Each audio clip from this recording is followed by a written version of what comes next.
Hi, my name is Dr. Deshawn. In this video, we are going to evaluate the definite integral using formulas from geometry. So let's take a look at the diagram. So our diagram, we're going to go from 0 to 5 on our diagram. So 0 to 2, we have a quarter of a circle here. And then 2 to 4, we have a triangle below the x-axis here. And then 4 to 5, we're going to end up treating that as a triangle as well when we compute these. So number 1, it's a definite integral. We want to integrate from 0 to 2 f of x dx. F of x is our function up here. So we want to integrate, and so we're going to use formulas from geometry to do that. This means we want the area under the curve from as x goes from 0 to x goes to 2. So from 0 to 2, we want the area under the curve. Well, from 0 to 2, what do we have here? Okay, the function sitting above the x-axis is a quarter of a circle. So to evaluate the definite integral using geometry formulas, this one we're going to just use the quarter of a circle formula from geometry class. So what is a quarter of a circle? What is the formula? It's going to be 1/4 of pi r squared, all right? So pi times radius squared, that's your area of a circle from geometry class. Well, this is not the whole circle, this is just 1/4 of the circle. And then you just plug in your dimension, and so we need pi times the radius of our circle, so it's going to be 2.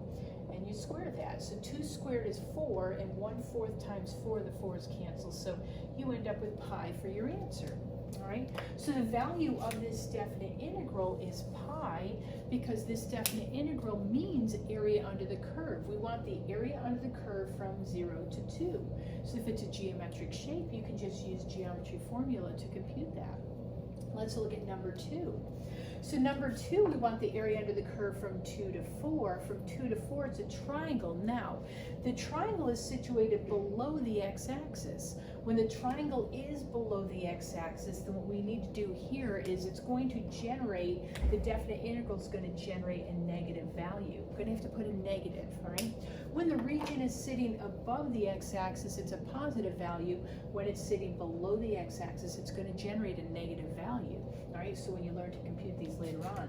So you have a negative value, and that this is a triangle. Triangle from your geometry class, triangle 1/2 times base times height is the area formula for your triangle.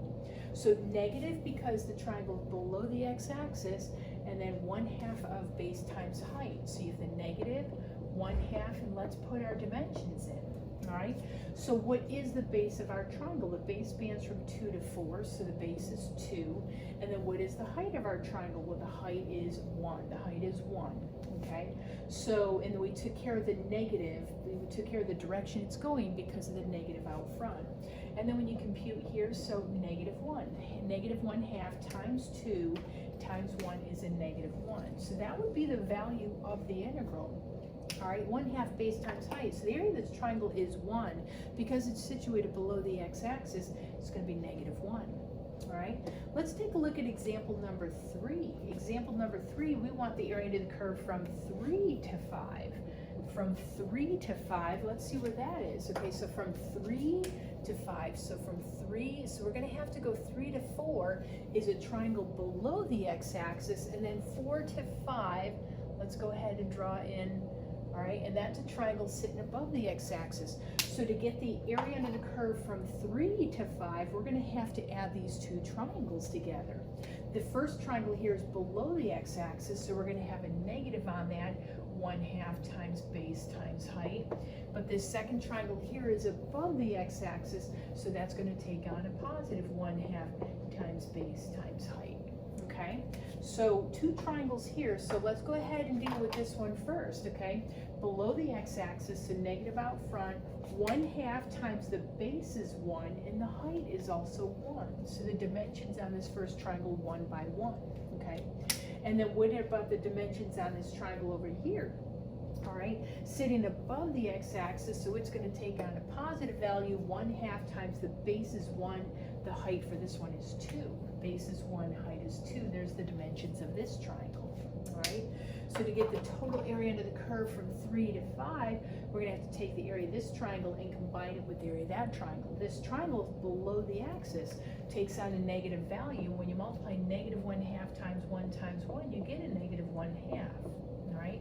And then this triangle over here, base times 1/2 base times height, so 1/2 times 1 times 2 gives us 1.